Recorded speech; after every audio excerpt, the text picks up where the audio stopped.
All right, rockers and fellow horse nerds, we're back with the second part of our Roman cavalry history thing with Dr. Philip Wirtz. We're going to talk about the later half of the Roman Empire, including the Goths, who are bringing dressage in, the Sarmatians with heavy cavalry, and Cataphracts.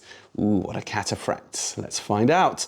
All right, if you like what we're doing here, please thumbs up, please subscribe, help the algorithm to help us bring more of this to you. There's a thank you button below too. If you send us a few bucks, we can make more content. Welcome back, rockers and fellow horse nerds. Got Dr. Phil back, Dr. Philip Wirtz from School of Oriental and African Studies, London University, where he has dived down numerous rabbit holes of ancient cavalry practices. He's taught at other universities too, and he now makes himself available to us. He also is the proud owner of a barb horse. We're going to be talking about how that is relevant to today's conversation, and is generally an all-round good egg. All right, so we looked in our previous video at the early Roman experience with cavalry and what they were doing and how they were training. And we realized that they had brought in a sort of Greek tradition, which by its own turn had been sort of an imported Persian tradition of aristocrats who could afford to import horses, because horses weren't really, cavalry type horses were not really indigenous to Athens, Sparta, Rome, these mountainy, rocky areas which are not really horse country. But then we saw that as these aristocrats who would have been mounted on probably good Persian type horses began to expand north, and they would have been in small cavalry units or a commander up there telling the blokes on foot what to do. They began to encounter horse people, and they encountered horse people in the Po Valley up in northern Italy, Celts, and they encountered horse people over there in Lusitania and Hispania, which is now called Spain and Portugal, and they encountered the Carthaginians in North Africa, all heavy-duty horse people. And although Rome prevailed in these campaigns over some hundreds of years, what they did do is they recognized that these types of cavalry, and there were different types of cavalry, were all jolly useful, and that they should, because they're pragmatic Romans, incorporate them into their military machine. Not just the practices, not just the training, but also the people and the horses themselves. So you could be a Numidian in North Africa, and you could then be drafted into a Roman cavalry unit and go with your wife and your family and your horses and end up in Germany or somewhere like that in a unit, or on the Hadrian's Wall in Scotland or somewhere. But you could import that whole thing with you, and then at the end of your service you could get, you know, a nice payoff and a bit of land, and so on. So it became quite an attractive proposition. So all of these different horse cultures, of course, were brought into the military machine. And you basically have two types of cavalry. You've got your light cavalry and your heavy cavalry. So your light cavalry doesn't necessarily engage directly with the enemy. They might scout, they might skirmish, they might flank your infantry to try and stop the other cavalry from getting in there and disordering your infantry. They might also operate as mounted infantry. So they ride to a place, get off their horses and fight. And the Numidians seem to be really interesting with this, because they seem to do a type of bridleless riding that lends itself very well to this type of military thing. However, if you're going to go shock value with a lance, that's not going to work. If you're going to go three-dimensional riding hand-to-hand, trading blows, that's not going to work either. For that, you're going to have the bridle. So they, of course, work with tribes and horse people who do this as well. And by the time we get into the sort of high Roman period, which is the sort of mid-empire, as around the time that you were talking about Marcus Aurelius, for example, you've got all of this going on. And the Roman military machine is multifaceted. And then, of course, it's going to go into some rather interesting things. But basically, Rome takes what it wants from the barbarians and adopts it and makes it its own. So where do you want to start, Phil? Do you want to start where we left off in with the end of the fall of the Carthaginian Empire? Rome is top dog now in the Mediterranean and asserts itself from there. Is that a good jumping off point? So think about how Rome develops and how it fights in the second stage of its existence, which is a monarchy, which is the Roman Empire, with nominally still republican institutions, but with one guy at the head. The first one guy at the head being Augustus, who is, if I recall it correctly, adopted son of Julius Caesar. Indeed.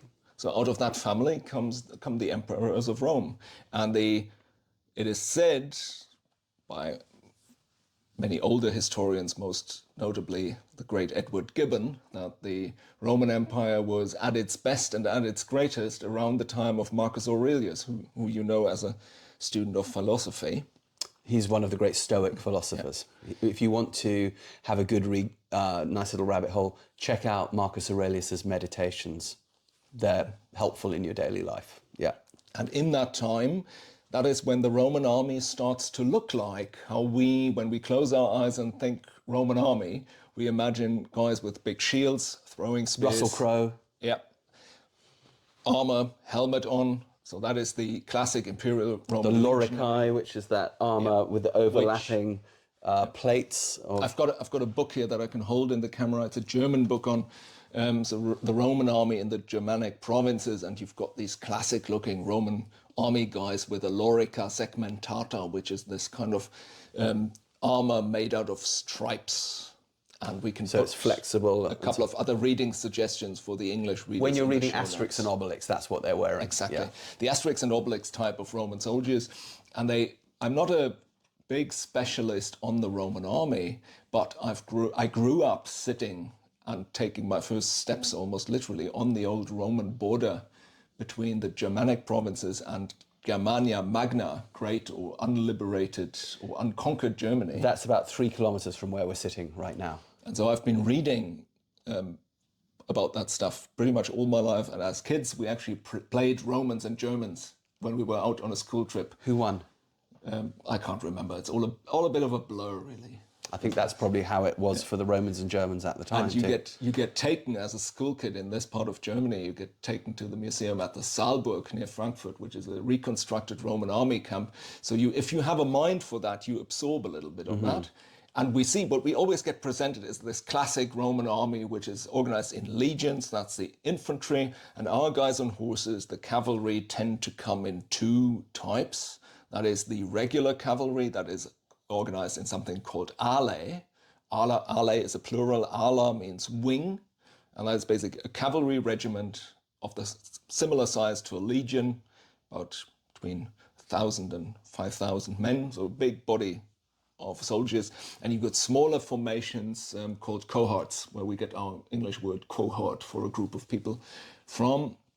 And they're smaller. They tend to be either mounted equitata or dismounted infantry, or they're sometimes mixed, which is kind of a very, very modern sounding concept. Like the British Army in India had the Corps of Guides, who had the Guides Cavalry, Guides Infantry, up on the northwestern frontier in what's today Pakistan. Even today we get that with sort of armoured infantry units, which are mobile, with tanks and armoured cars, but then also get down and fight in fixed positions. Exactly. Yeah. So you could see how these mixed cohorts were adapted to situations on the border where you had to defend certain positions, or you had to go out across the border demarcation and look what the people are doing, or whether there's interesting stuff that you can put a tax on or something like that. And many of these federati, who were the sort of auxiliary non-citizen fighters coming in from these other lands, they might get drafted into the regular army, or they might stay as auxiliary units. But what they would generally hope for at the end of their service was that they would be awarded Roman citizenship and a plot of land and so on. And we can really track these guys because the Romans were writing a lot, and the army had a bureaucracy. Every army has a bureaucracy nowadays, and they still had them in the Roman times. And you can find documents, and you can find things like stamps on bricks when the army was building their own camps.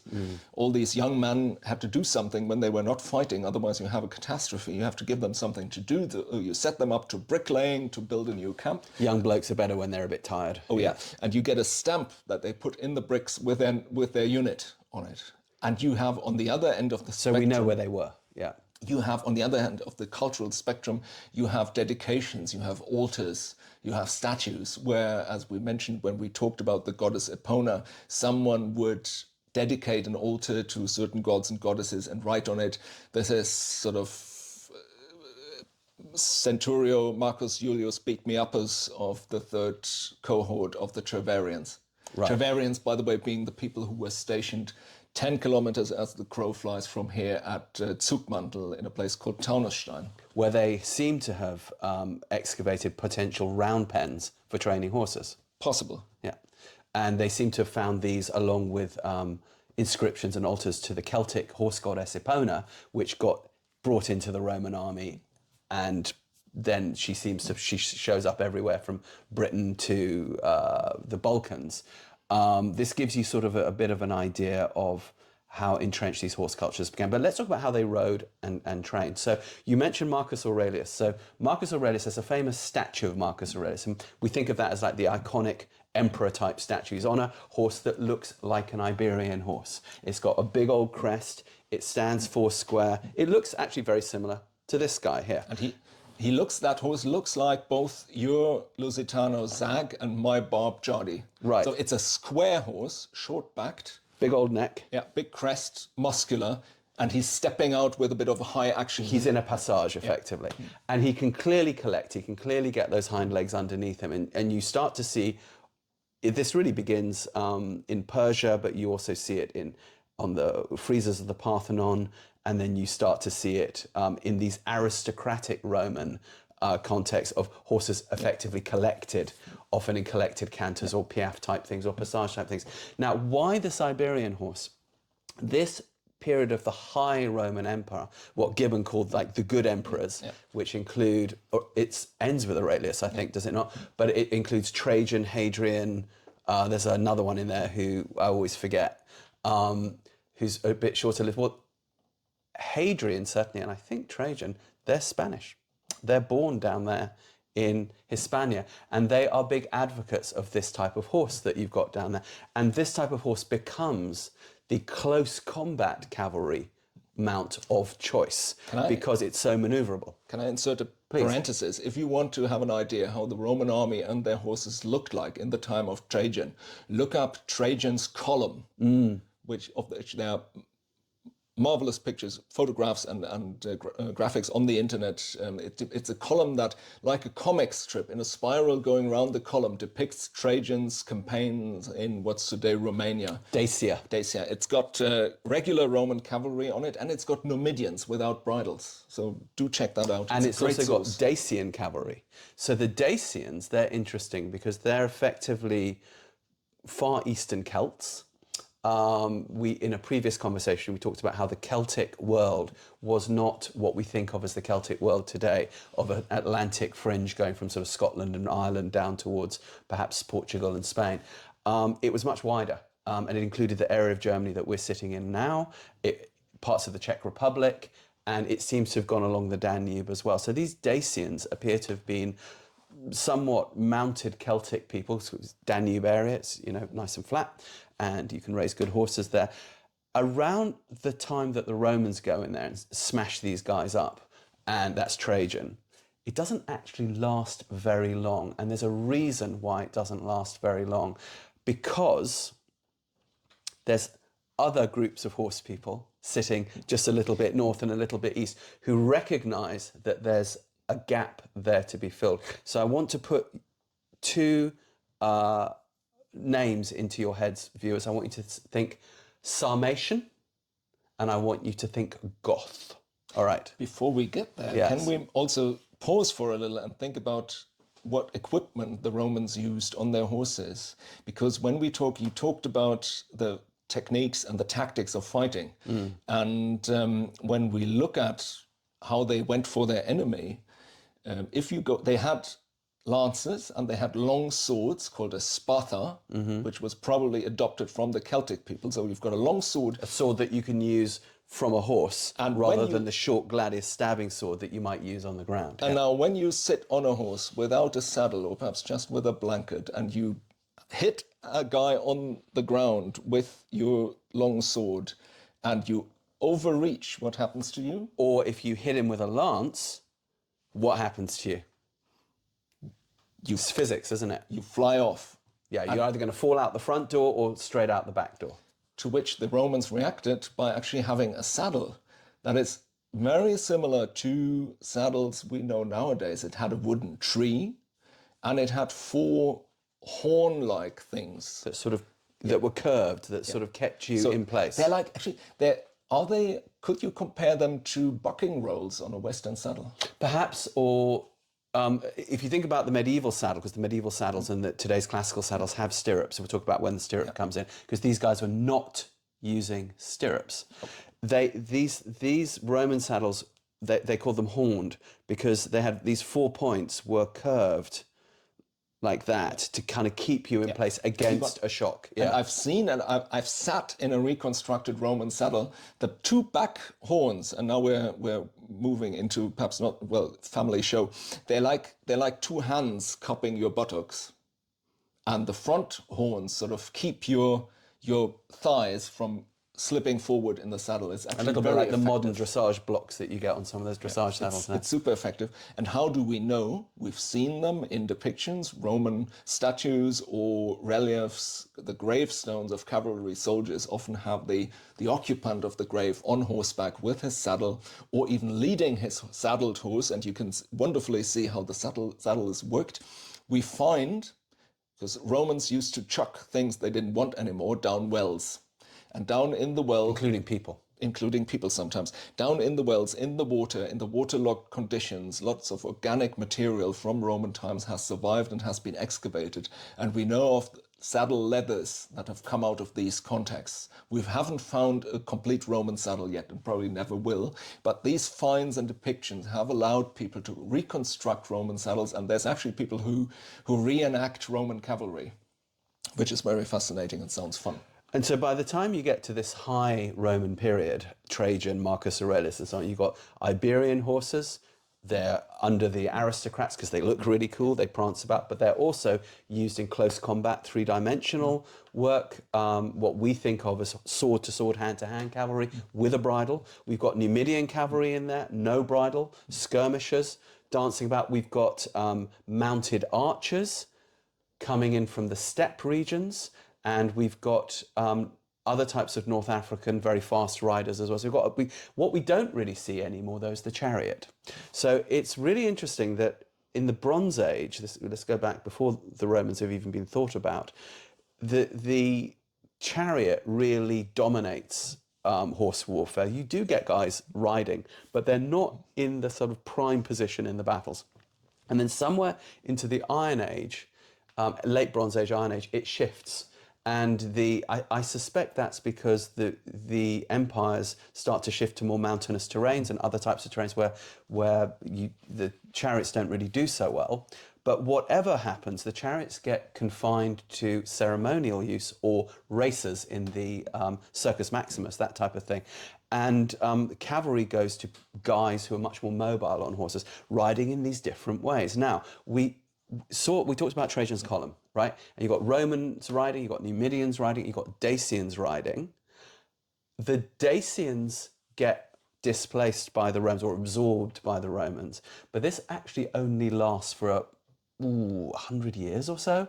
And then these other tribes, Sarmatians, who are largely fighting with spears and mounted archery, if you like, the inheritors of the previous Scythians, and Goths, who are largely doing hand-to-hand combat, quite collected work, and also fighting on foot. They're sitting a little bit east on those steppes, sort of up in what's now Ukraine or so, and they look down and go, oh, you know what, we could go in there, and those Romans there, they look a bit vulnerable. Let's go in there and grab some. And if we talk geography, actually, the Roman province of Dacia looks like sort of a bulge or a salient coming up north, sticking up from the Danube.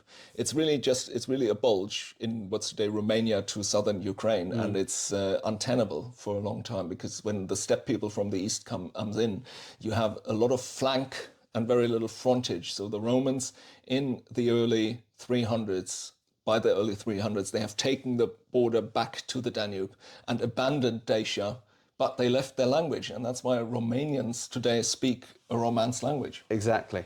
We've got, now this is where I'd like you to tell your story about from Ammianus.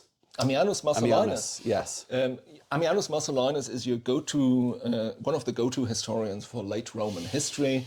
He writes about the wars of the Romans with Persia and in other places, and also with the Goths. So the Goths and the Persians are the two big headaches for the Roman Empire in the late 200s, 300s. It's a massive, it's not one huge invasion that comes along one day. It's over years and decades. There are these bits and bobs of people coming in, pushed by other nomadic tribes from the east against the Roman border. Possibly by geographic or climate changey type Indeed. in things. We had a climate optimum in the Roman imperial time, and by around 300 it gets colder, it gets drier. The whole steppe is doing this domino effect towards the settled lands. Possibly because of volcanoes going off in Central America, sending ash clouds over the northern hemisphere. It's all quite interesting, this stuff. Yeah. Indeed. And our Roman chroniclers are sometimes not so reliable. For once, they tend to call everything that comes out of the steppe a Scythian. Yes. Yeah, hairy guy on a horse wreaking havoc, Scythian. Probably with a beard. Yeah. Sometimes with long hair. Indeed. Yeah. Wearing trousers. Whoa. Yeah. That's well, like by that time, trousers, parenthesis, by that time, the Roman cavalry had adopted trousers and even the infantry. So but not your average aristocratic citizen. Yeah, you were still supposed to, they were still barbaric. Yeah. If you have to serve a couple of seasons up on the northern frontier, probably going to wear a pair of pants. Pants are your friend. All right. And so you have Ammianus Marcellinus describing the Goths coming up against the Roman borders and demanding land protection from their enemies, offering themselves as foederati, as allies to the Romans. Sometimes basically saying, employ us or die. Yeah, they have very good arguments for being paid and employed.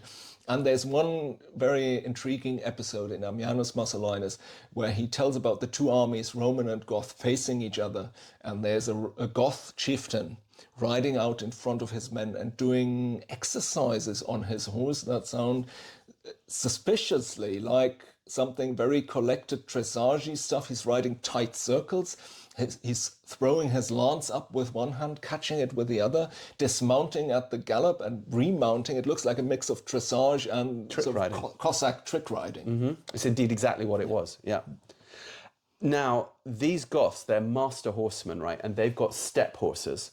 When they encounter the Roman cavalry, the late Roman cavalry had another innovation which has come in. It starts in the Persian and Parthian Empire around the 2nd century BC, but then it goes west. The Romans begin to adopt it in the later Roman Empire, called a cataphract. And a cataphract is what you kind of think of as a medieval knight. They're armoured in plate armour, head to toe, including the face, which you think about in those hot climates, it's like, whoa, how do they even do that and survive? The horse is armoured. The horse is wearing chainmail or connected plates, head to toe, and sometimes big heavy cloth, and they are carrying a heavy lance, and they're not using stirrups. This is really interesting. But they have got these supported saddles, and unlike the Roman lance cavalry, which was using a light lance up to this point, when they encounter the Parthians, the Parthian Empire, by the way, is always like what Russia is to the US right now. They were always like the big rival, and that's why you always got these big wars in the Middle East, because whoever controlled that zone of the Eastern Mediterranean, you know, could control kind of everything. So the Parthians and the Romans are always fighting it out.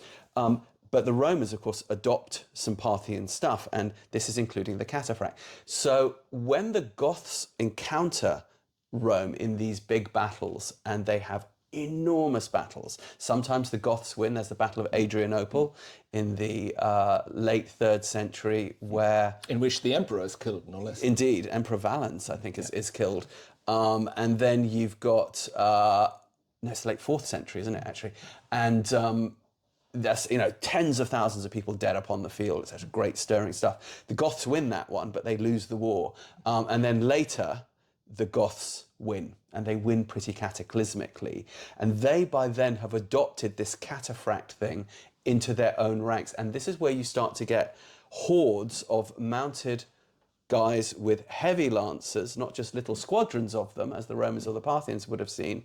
And we begin to see a battlefield that looks a little bit medieval. And do you know how we know how the cataphracts look like? To tell. There are depictions. There are cataphract-like riders even on Trajan's Column, but there have been excavations in around 1900 in what's today Syria-Iraq border on a place called Dura Europos, which was a Roman border fortress against the Parthians.